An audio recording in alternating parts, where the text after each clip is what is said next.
আসসালামু আলাইকুম। আইএস এবং আইএফআরএস এর মধ্যে আপনার সেক্টর ওয়াইজ অ্যাকাউন্টিং স্ট্যান্ডার্ড খুবই কম আছে। এর মধ্যে আইএস 41 এগ্রিকালচার হচ্ছে একটা। অ্যাগ্রো রিলেটেড ব্যবসায়ের হিসাব কিভাবে রাখতে হবে তা এই স্ট্যান্ডার্ডটাতে প্রেসক্রাইব করা আছে। বর্তমানে আমাদের দেশে দেখা যাচ্ছে প্রচুর পরিমাণে অ্যাগ্রো বিজনেস গ্রো করছে, যার কারণে এই স্ট্যান্ডার্ডটা এখন আমাদের জন্য জানা খুবই রিলেভেন্ট হয়ে গিয়েছে। তো আজকে আমরা এই স্ট্যান্ডার্ডটা নিয়ে আলোচনা করব। চলুন তাহলে আমরা শুরু করি। আইএস 41 ভালো করে বোঝার জন্য আমাদেরকে কিছু টার্ম সম্পর্কে জানতে হবে, যেগুলো আইএস 41-এ দেওয়া আছে। তো এর মধ্যে আছে হচ্ছে বায়োলজিক্যাল অ্যাসেট। বায়োলজিক্যাল অ্যাসেট বলতে যে কোনো জীবিত পশু পাখি অথবা প্ল্যান্টকে বুঝিয়ে থাকে। যেমন গরু হতে পারে অথবা ধান হতে পারে। তো এই জীবিত পশু পাখি বা চারা, এগুলো সবসময় একই রকম অবস্থায় থাকবে না। এগুলোর ট্রান্সফরমেশন হবে, পরিবর্তন হবে। এগুলোর কোয়ালিটি বাড়বে, ভ্যালু বাড়বে। তো এই যে ট্রান্সফরমেশন, এটাকে বায়োলজিক্যাল ট্রান্সফরমেশন বলছে। তো বায়োলজিক্যাল ট্রান্সফরমেশন সম্পর্কে আপনার অ্যাকাউন্টিং স্ট্যান্ডার্ডটাতে একটা ডেফিনেশন দেওয়া আছে। এটা হচ্ছে দেখেন, the process of growth, degeneration, production and procreation that cause an increase or decrease in the value or quantity of the biological asset. তো বেসিক্যালি আপনার এই যে জীবিত পশু পাখি, এগুলোর আপনার একটা গ্রোথ হবে, এগুলো মারা যাবে, এগুলো প্রোডাকশন দিবে, অথবা এগুলো প্রোক্রিয়েট করবে। এগুলো একটা বায়োলজিক্যাল অ্যাসেট থেকে, একটা গরু থেকে আরেকটা গরুর বাচ্চা হতে পারে। তো এই যে ট্রান্সফরমেশনগুলো হচ্ছে, যেটার কারণে আপনার এই বায়োলজিক্যাল অ্যাসেটের কোয়ান্টিটি অথবা ভ্যালু বাড়ে অথবা কমে, এটাকে বেসিক্যালি বায়োলজিক্যাল ট্রান্সফরমেশন বলে। আর বায়োলজিক্যাল অ্যাসেট থেকে যেসব জিনিস উৎপন্ন হয় সেগুলোকে এগ্রিকালচারাল প্রোডিউস বলে। যেমন আপনার গরু থেকে দুধ উৎপাদন হয়, তারপর ধানের চারা থেকে চাল উৎপাদন হয়। তো এগুলো হচ্ছে এগ্রিকালচারাল প্রোডিউস। আর হারভেস্ট কি? হারভেস্ট হচ্ছে বেসিক্যালি আপনি যখন ধান কেটে চালটাকে তুলে আনবেন, অথবা গরুর মিল্কিং করা, এগুলো হচ্ছে harvest. The process of detaching produce from biological asset or সিসেশন of its life. এখন দেখি এগ্রিকালচারাল অ্যাক্টিভিটি কি। বেসিক্যালি আপনার বায়োলজিক্যাল অ্যাসেট থেকে বিক্রি করার উদ্দেশ্যে এগ্রিকালচারাল প্রডিউস অথবা অন্য বায়োলজিক্যাল অ্যাসেট তৈরির জন্য যে বায়োলজিক্যাল ট্রান্সফরমেশন হয়, এটাকে ম্যানেজ করাই হচ্ছে আপনার এগ্রিকালচারাল অ্যাক্টিভিটি। অর্থাৎ মনে করেন আপনার একটা ডেইরি ফার্ম আছে, ডেইরি ফার্মের ব্যবসা করেন। দুধ উৎপাদন করার জন্য বেসিক্যালি আপনি ব্যবসাটা করছেন। এখন এই দুধ উৎপাদন করার জন্য আপনাকে কি করতে হচ্ছে? আপনাকে গরুকে খাওয়া দাওয়া করতে হচ্ছে, বড় করতে হচ্ছে, এটাকে পরিচর্যা করতে হচ্ছে, ওষুধ দিতে হচ্ছে, গোসল করতে হচ্ছে, গোসল দিতে হচ্ছে। তো ইত্যাদি ধরনের কর্মকাণ্ড আপনাকে করতে হচ্ছে। তো এগুলোই হচ্ছে আপনার বেসিক্যালি এই যে বায়োলজিক্যাল ট্রান্সফরমেশনটা হবে, এটার জন্য আপনাকে যেই সব জিনিস করতে হচ্ছে, এটাকেই আপনার এগ্রিকালচারাল অ্যাক্টিভিটিস বলতেছে। একদম সিম্পল যদি বলি, আপনার কৃষিকাজ করা, এটাই হচ্ছে এগ্রিকালচারাল অ্যাক্টিভিটি। তো এখন আমরা দেখি বিয়ারার প্ল্যান্ট কি। এখানে এই টার্মটাও আসবে, বিয়ারার প্ল্যান্ট। তো বিয়ারার প্ল্যান্ট হচ্ছে ইজ এ লিভিং প্ল্যান্ট। আমরা দেখেছিলাম বায়োলজিক্যাল অ্যাসেট সম্পর্কে বলা আছে। বায়োলজিক্যাল অ্যাসেট হচ্ছে কি? Any living animal or plant. তো বায়োলজিক্যাল অ্যাসেটের মধ্যে প্ল্যান্টও পড়ছে, বাট এখানে বিয়ারার প্ল্যান্ট সম্পর্কে আলাদা করে ডিফাইন করা আছে। তো বিয়ারার প্ল্যান্ট হচ্ছে is a living plant that is used in the production or supply of agricultural produce. আপনার প্রোডাকশন অথবা এগ্রিকালচারাল প্রডিউসের জন্য বিয়ারার প্ল্যান্টটাকে ইউজ করা হয়। Is expected to bear produce for more than one period. এই bear plant থেকে আশা করা যায় যে এটা এক বছর হচ্ছে বেশি সময় ধরে আপনার প্রোডাকশন দিবে। তারপর has a remote likelihood of being sold, মানে এটাকে সেল করা যাবে না। এটার সেল করার লাইকলিহুড খুবই কম, এটাকে স্ক্র্যাপ হিসেবে সেল করতে হবে। তো একটা উদাহরণ দিয়ে যদি বলি, মনে করেন আপনার যারা চায়ের ব্যবসা করে, চা পাতার ব্যবসা করে, তো সেখানে যে চা পাতার গাছগুলো লাগানো হয়, এই গাছগুলো থেকে কিন্তু অনেক বছর ধরে প্রোডাকশন মানে পাওয়া যায়। এগুলো আপনার একবারই প্রোডাকশন শেষ হয়ে যায় না। তো প্ল্যান্ট বলতে বেসিক্যালি আপনার ওই যে আমরা যে ধানের উদাহরণ দিলাম, ধান চাষের, ধান চাষের যে প্ল্যান্টটা আছে, এটা আপনি একবারেই এটা কনজিউম করে ফেলবেন, মানে এটা একবারই উৎপাদন করবে, আপনার একবারই এগ্রিকালচারাল প্রোডাকশন দিবে। বাট আপনার বিয়ার প্ল্যান্টের ক্ষেত্রে এটা মানে অনেক বছর ধরে আপনার এই প্ল্যান্টটার থেকে আপনি প্রোডাকশন পাবেন। এটা হতে পারে চা পাতার গাছ, অথবা ধরেন আপনার আমের বাগান আছে। তো আমের বাগানে যে আম গাছগুলো আছে, এগুলো কিন্তু একবার প্রোডাকশন দিবে না, এগুলো অনেক বছর ধরে প্রোডাকশন দিবে। তো এই ধরনের প্ল্যান্টগুলোকেই আপনার বিয়ারের প্ল্যান্ট বলে। তো এই বিয়ারের প্ল্যান্টগুলো আপনার এই IS-41 এর স্কোপের মধ্যে পড়বে না। তো এগুলো চলে যাবে হচ্ছে IS-16 প্রপার্টি প্ল্যান্ট অ্যান্ড ইকুইপমেন্টের মধ্যে। এই বিয়ারের প্ল্যান্টগুলো শুধুমাত্র ইউজ হবে আপনার প্রোডাকশনের জন্য, অনেক বছর ধরে এগুলো প্রোডাকশন দিবে। এগুলো কনজিউম করা যাবে না, এগুলো সাধারণত আপনার যখন প্রোডাকশন দেওয়া বন্ধ করে দিবে তখন এগুলোকে স্ক্র্যাপ হিসেবে সেল করে দিবে। তারপর এই বিয়ারের প্ল্যানগুলোর ক্ষেত্রে আপনি যখন এগুলো হিসাব রাখবেন তখন এগুলো আপনি ফেয়ারওয়েলতে রাখতে পারবেন না, এটা অ্যাপ্রোপ্রিয়েট হবে না। বিকজ আপনি প্রতি বছর বছর আপনার টি বুশ বলেন অথবা একটা আম গাছের চারা, আম গাছ, এটার ফেয়ার ভ্যালু কত হবে, মার্কেটে এটার প্রাইস কত চলতেছে, এটা নির্ণয় করা মানে পসিবল হবে না। তো এটা অনেকটা মেশিনারিজের মতো, এটাকে ট্রিট করতে হবে। এই বিয়ারের প্ল্যান্টগুলোকে আপনি কীভাবে মেজার করবেন? প্রথমত আপনার এটা যখন গ্রোয়িং স্টেজে থাকবে, গ্রোয়িং স্টেজ বলতে আপনার মনে করেন আপনি আমের ব্যবসা করেন, আপনার আমের বাগান আছে। এখন আমের বাগানে যে আম গাছ আছে, এই আম গাছের যে আপনি চারা রোপণ করেছেন, এই চারাটা তো রোপণ করার সাথে সাথে এটা মানে ফলন দিবে না। তো রোপণ করার পরে আপনাকে এটাকে পরিচর্যা করতে হবে, এটাতে সার দিতে হবে, এটার পিছনে একটা খরচ আছে। তো এটা যতদিন পর্যন্ত না আপনার একটা ম্যাচিউর স্টেজে যাবে ততদিন পর্যন্ত আপনার এই আম গাছটাকে কস্টে মেজার করবেন। আপনার যে খরচটা হয়েছে তখন পর্যন্ত ওই খরচে আপনাকে মেজার করতে হবে, যতদিন পর্যন্ত না আপনি ফেয়ার ভ্যালু রিলায়েবলি মেজার করতে পারেন। এটার কোনো একটা ফেয়ার ভ্যালু আপনি রিলায়েবলি পাচ্ছেন ততদিন আপনাকে কস্টে এটাকে মেজার করতে হবে। এরপর যখন আম গাছটা ম্যাচিউর হয়ে যাবে, আমের ফলন দেওয়া শুরু করবে, তখন আপনার ওই আম গাছটার উপর ডেপ্রিসিয়েশন চার্জ করতে হবে। কারণ এই আম গাছটা কিন্তু মানে সারা জীবন ধরে আপনার ফলন দিয়ে যাবে না, এটার একটা মানে লিমিটেড টাইম আছে। যেরকম আমরা দেখি অ্যাসেটের একটা ইউজফুল লাইফ থাকে 5 বছর 10 বছর, সেমভাবে আপনার আম গাছটাও একসময় তার যে প্রোডাকশন ক্যাপাবিলিটি এটা বন্ধ হয়ে যাবে, এটা আবার প্রোডাক্টিভ থাকবে না। তো এই কারণে আপনাকে আপনার ম্যাচিউর হয়ে যাওয়ার পর থেকে এই আম গাছটাকে উপর প্রতি বছর ডেপ্রিসিয়েশন এবং ইম্পায়ারমেন্ট যদি থাকে এগুলোকে চার্জ করতে হবে। তো IS-16 বেসিক্যালি আপনার বিয়ার প্ল্যান্ট সম্পর্কে বলা আছে, এটার অ্যাকাউন্টিং ট্রিটমেন্ট কীরকম হবে। আমার IS-16 ভিডিও আছে, ওখানে কিন্তু আমি বিয়ার প্ল্যান্ট সম্পর্কে স্পেসিফিক্যালি আলোচনা করি নাই।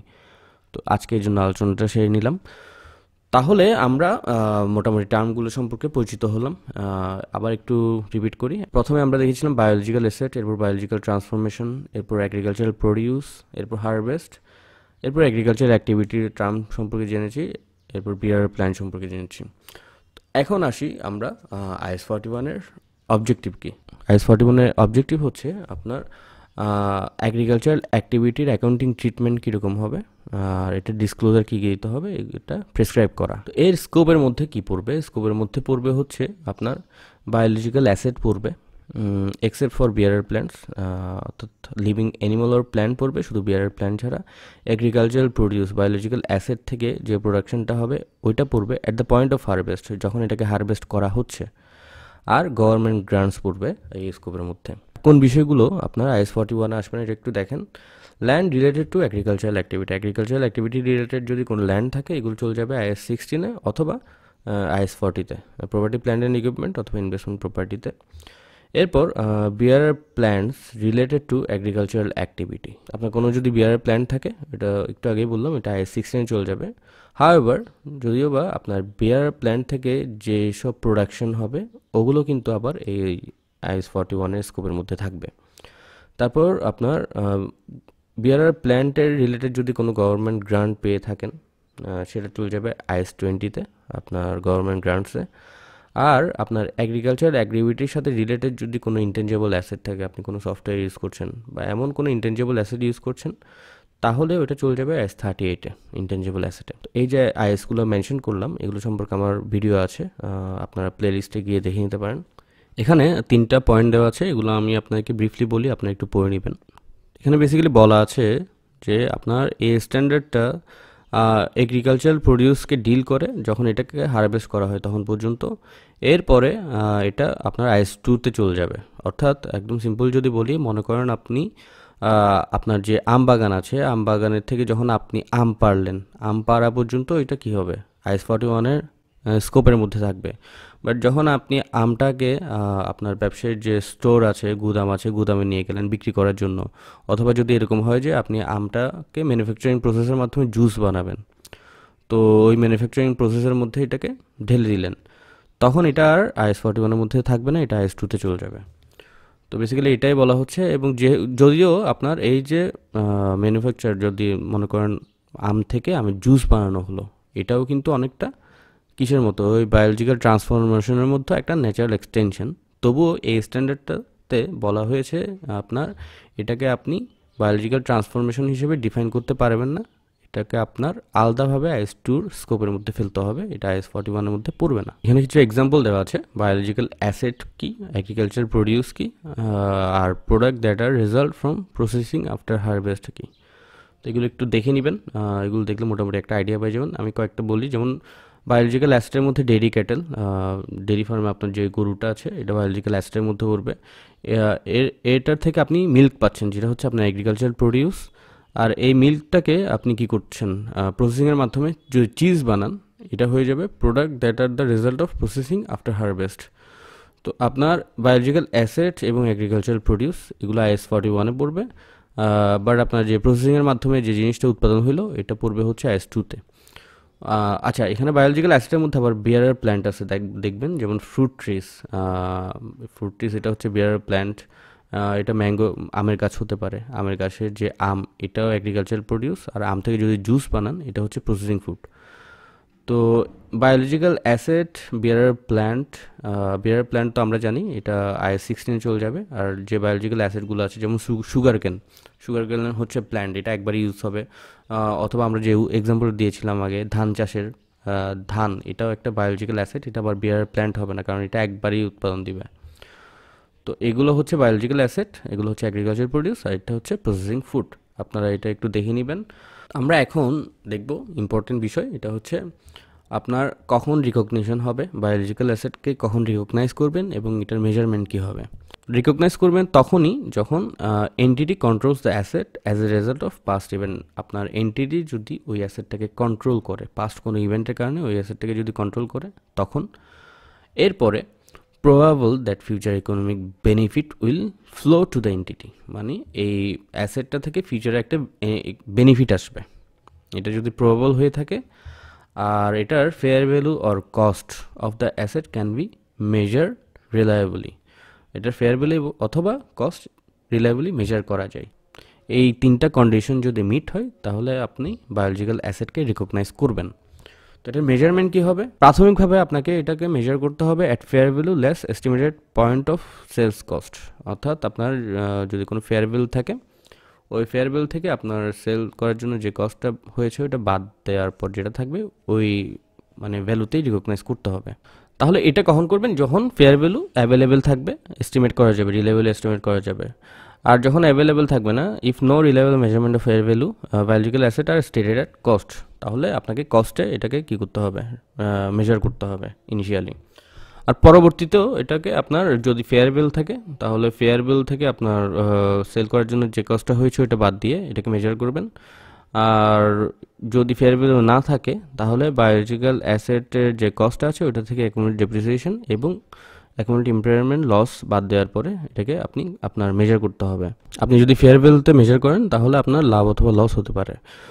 মনে করেন আপনি একটা গরুকে 1,00,000 টাকায় মেজার করেছিলেন, তো এটা দেখা যাচ্ছে আপনার ফেয়ার ভ্যালু হয়ে গেছে এটা 1,50,000 টাকা, মার্কেট প্রাইস বেড়ে গেছে, কারণ গরুর স্বাভাবিকভাবে বায়োলজিক্যাল ট্রান্সফরমেশন হয়েছে, এটা বড় হয়েছে। তো 1,50,000 টাকা যদি বেড়ে যায় মার্কেট প্রাইস, তাহলে দেখা যাচ্ছে আপনার 50,000 টাকার মতো লাভ হয়েছে। তো এই লাভটা আপনার প্রফিট আর লসের মধ্যে এটাকে রিকগনাইজ করতে হবে, ফেয়ার ভ্যালুর যে মানে গেইনটা হয়েছে এটাকে। এখানে দুইটা নোট দেওয়া আছে, দেখেন। Once the fair value of a biological asset become reliably measurable, অর্থাৎ আপনি যদি প্রথমে দেখছেন যে আপনি ফেয়ার ভ্যালুতে মেজার করতে পারেন না, আপনাকে কস্টে মেজার করতে হয়েছে, পরবর্তীতে গিয়ে যখন ফেয়ার ভ্যালু মানে মেজার করাটা রিলায়েবল হয়ে যাবে, আপনি একটা মার্কেট প্রাইস জানতেছেন, রিলায়েবলি বুঝতে পারতেছেন যে এটার মার্কেট প্রাইস কত হবে, ফেয়ার ভ্যালু কত হবে, তখন আপনাকে কিন্তু ফেয়ার ভ্যালুতেই আপনার এই বায়োলজিক্যাল অ্যাসেটটাকে মেজার করতে হবে। আর যদি কোনো বায়োলজিক্যাল অ্যাসেট আপনি হেল্ড ফর সেলে দিয়ে দেন, মানে সেল করার জন্য রেখে দেন, সেক্ষেত্রে আপনার ধরে নিতে হবে যে এটার ফেয়ার ভ্যালু আপনি রিলায়েবলি মেজার করতে পারবেন। অর্থাৎ মনে করেন আপনি একটা গরু, আপনার বায়োলজিক্যাল অ্যাসেট, আপনি চিন্তা করছেন এটা বিক্রি করে দিবেন। এখন বিক্রি করার যখন বিক্রি করবেন চিন্তা করছেন, তখন স্বাভাবিকভাবে আপনার এটার মার্কেট প্রাইস কত এটা আপনি বুঝে যাবেন যে এটা আপনি কত টাকা দিয়ে বিক্রি করবেন। তো ওইটাকে আপনার ফেয়ার ভ্যালু ধরতে হবে। এটা গেল হচ্ছে বায়োলজিক্যাল অ্যাসেট। এখন আমরা এগ্রিকালচারাল প্রডিউস যেটা আছে, অর্থাৎ বায়োলজিক্যাল অ্যাসেট থেকে যে প্রোডাকশনটা হয় ওইটার রিকগনিশন এবং ডিরিকগনিশন দেখি। প্রথমত recognized at the point of harvest. আপনার এগ্রিকালচার প্রডিউস যখন হারভেস্ট করছেন ওই পয়েন্টে আপনাকে এটাকে রিকগনাইজ করতে হবে। আর কখন রিকগনাইজ করবেন? যখন ওয়েন এন্টার্স দ্য ট্রেডিং, এটা আপনার ট্রেডিংয়ে এন্টার করবে। অর্থাৎ আপনি যদি ওই যে বললাম আমের ব্যবসা করলে, আম বাগান করলে আপনি যদি আম বিক্রি করেন সরাসরি, তাহলে এই আমটা যখন আপনার গুদামে ঢুকবে, ব্যবসায়ের গুদামে ঢুকবে, তখন এটাকে আপনার রিকগনাইজ করে ফেলতে হবে IS 41 থেকে। অথবা এরকম হয় যে যদি আপনি ওই আম থেকে মানে প্রসেসিং করে জুস বানান, তখন আপনি যখন প্রোডাকশন প্রসেসের মধ্যে এটাকে ঢুকাবেন তখন আপনার এটাকে রিকগনাইজ করতে হবে। এগ্রিকালচারাল প্রডিউসের মেজারমেন্ট হবে আপনার ফেয়ার ভ্যালুতে মেজার হবে। ফেয়ার ভ্যালু থেকে আপনার এটা সেল করার জন্য যে কস্টগুলো হবে ওগুলোকে বাদ দিতে হবে পয়েন্ট অফ হারভেস্টের টাইমে। তো এই যে আমের ভ্যালুটা করলেন, এটা যখন আপনি IS2 অ্যাপ্লাই করবেন, অর্থাৎ আপনার IS 41 থেকে যখন রিকগনাইজ করবেন IS2-তে রিকগনাইজ করবেন, তখন আপনার ওই ফেয়ার ভ্যালুটা IS2-র জন্য কি হয়ে যাবে? কস্ট হয়ে যাবে। তো fair value gain and loss হতে পারে স্বাভাবিকভাবে। তো গেইন অ্যান্ড লস হলে কী করবেন? এটাকে আপনার প্রফিট আর লসের মধ্যে রিকগনাইজ করে ফেলবেন। এখন শেষ পর্যায়ে গভর্নমেন্ট গ্রান্টস নিয়ে কথা বলি। গভর্নমেন্ট গ্রান্টস দুইভাবে আসতে পারে। একটা হচ্ছে আনকন্ডিশনাল গভর্নমেন্ট গ্রান্টস, অর্থাৎ গভর্নমেন্ট আপনাকে কোনো কন্ডিশন ছাড়াই গ্রান্ট দিল কৃষিকাজকে মানে আরও বড় করার জন্য, আপনার কৃষি অ্যাক্টিভিটিসগুলোকে। তো সেই ক্ষেত্রে এই গভর্নমেন্ট গ্রান্টকে আপনার প্রফিট লসের মধ্যে ইনকাম হিসেবে দেখাতে হবে। আর যদি এমন হয় যে গভর্নমেন্ট কিছু কন্ডিশন দিয়ে দিল যে শুধুমাত্র এই খাতগুলোতেই বা এই কন্ডিশন মিট করলে আপনি এই গভর্নমেন্ট গ্রান্টসটা ইউজ করতে পারবেন, তখন কী করবেন? তখন আপনি ওই যে গভর্নমেন্ট গ্রান্টসটা আছে এটাকে আপনি লায়াবিলিটি হিসেবে ট্রিট করবেন। এটা আনআর্নড মানে এখনও আর্ন হয় নাই আর কি এই গভর্নমেন্ট গ্রান্টটা, এভাবে লায়াবিলিটি হিসেবে রেখে দিবেন। আর যখন ওই কন্ডিশনটা মিট হবে তখন আপনি এটাকে ইনকাম হিসেবে ট্রিট করবেন, মানে লায়াবিলিটিকে কমায় এটাকে ইনকাম হিসেবে দেখিয়ে দিবেন। তো বেসিক্যালি গভর্নমেন্ট গ্রান্টসের ট্রিটমেন্ট হচ্ছে এভাবেই করতে হবে। তো ভিউয়ার্স, আজকের ভিডিওটা এতটুকুই, আর বেশি বড় করবো না। ইনশাআল্লাহ নেক্সট ভিডিওতে আবার দেখা হবে। আল্লাহ হাফেজ।